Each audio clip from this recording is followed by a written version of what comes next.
ఏమిటి ఇలా వచ్చారు? నా కోసమా? నాతో పందెం గాయడానికి మీరు రెడీ అయితే మీకోసం అనుకోండి. ఏమిటి బావా మళ్ళీ ఏదో పందెం అంటున్నావు?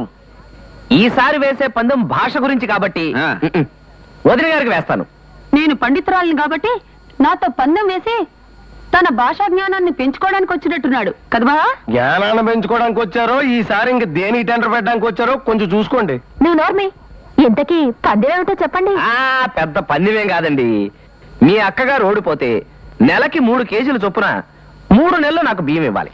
అమ్మా ఈసారి బియ్యాన్ని పెట్టేశారంటే టెండర్ పెడితే మాత్రం నేను ఓడిపోతానా? నువ్వు అడుగు బావా. అలా అన్నారు, బాగుంది. పని మనిషి అనేది ఏ భాషకు సంబంధించిన పదం? ఇదే మీ ప్రశ్న?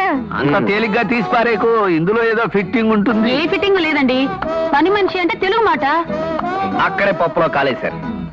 పని మనిషి, పని అంటే తెలుగు మాట, మనీ అంటే డబ్బు ఇంగ్లీష్ మాట, షీ అంటే ఇంగ్లీష్ మాట. పని చేసి మనీ తీసుకునే షీ పని మనిషి అంటే ఇందులో ఒక తెలుగు మాట 2 ఇంగ్లీష్ మాటలు ఉన్నాయన్నమాట. అది లెక్క. ఈసారి కూడా కొట్టేసావు కదయ్యా. అయితే 3 కేజీల బియ్యం. పొలయ్యా 3 కేజీల బియ్యం పట్టుకొని రెడీగా ఉన్నాను, పంపించండి సార్. ఏదైనా ఎలా పోయి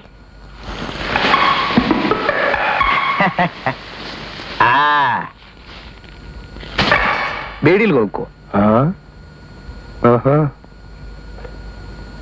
చూసారా అమ్మగారి తెలివితేటల మీద అతగాడికి ఎంత నమ్మకం లేకపోతే సంచితో పాటు తయారైపోతాడు.